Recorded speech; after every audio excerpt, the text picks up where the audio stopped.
सावी Naik get lost.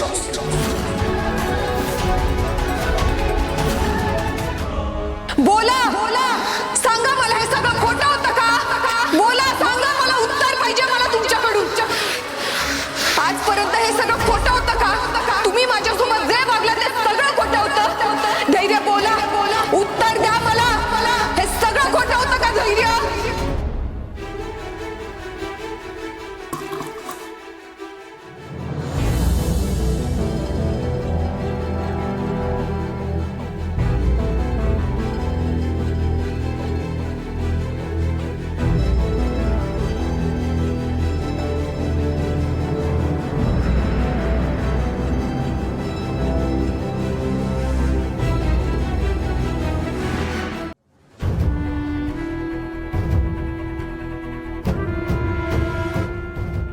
काय झालंय मला?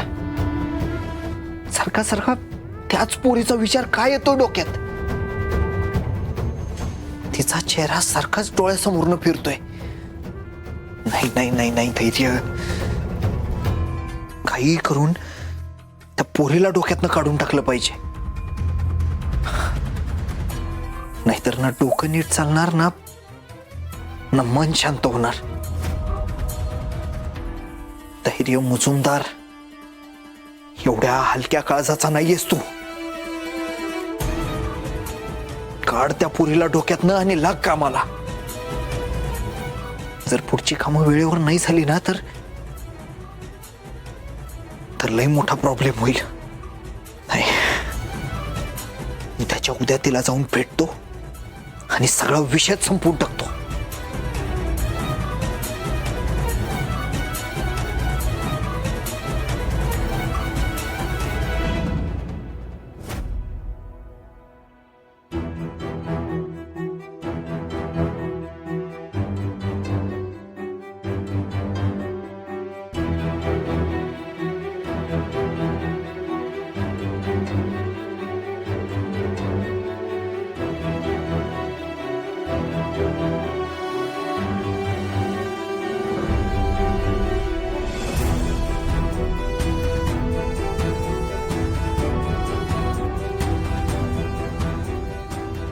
भाऊ काय झालं? मुहूर्ताची वेळ जवळ आली.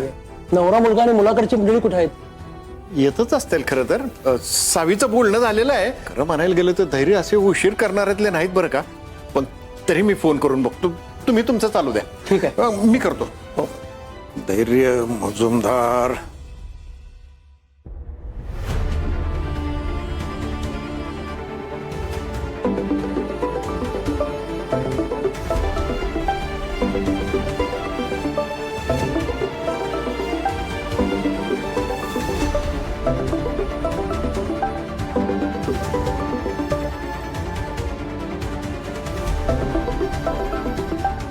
हे कशाला कॉल करताय आता?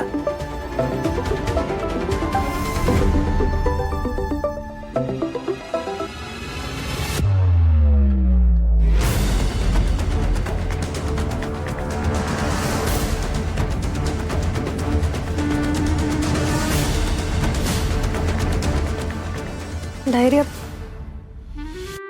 वकील साहेबांनी तुमच्यासाठी ही फाईल पाठवली होती.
धैर्य, तुमचा फोन वाजतोय. असू द्या.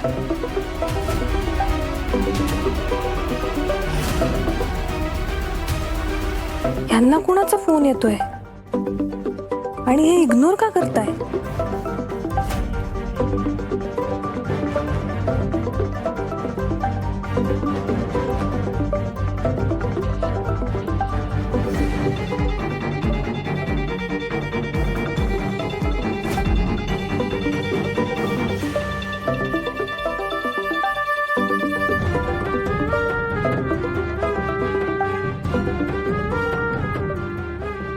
हे भाऊ कशाला मरायला यांच्या मागे लागलेत अजून?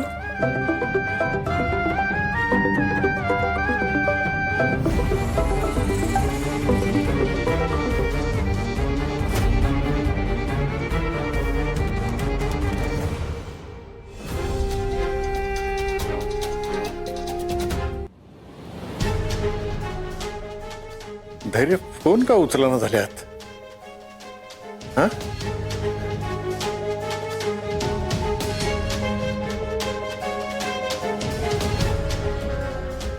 असं करीत नाहीत कधी. धैर्य, कसले डॉक्युमेंट्स आहेत हे? तुम्हाला काय करायचंय? जिथं नाही तिथं डोकं घालायला जाऊ नका. एक काम करा, कॉफी बनवा माझ्यासाठी.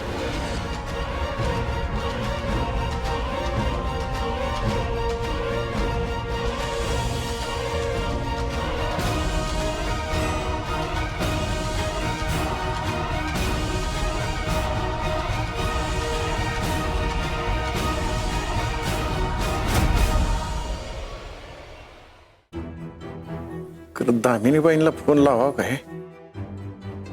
हा, दामिनी.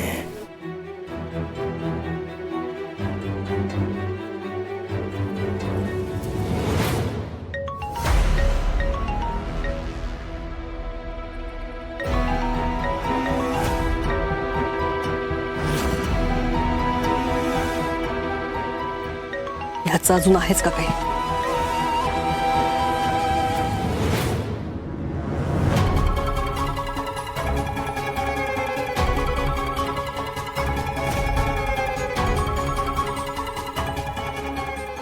बरं झालं आलास. तो म्हातारा सारखा फोन करतोय मला कालपासून. अजून किती दिवस हा त्रास सहन करायचा काय माहित.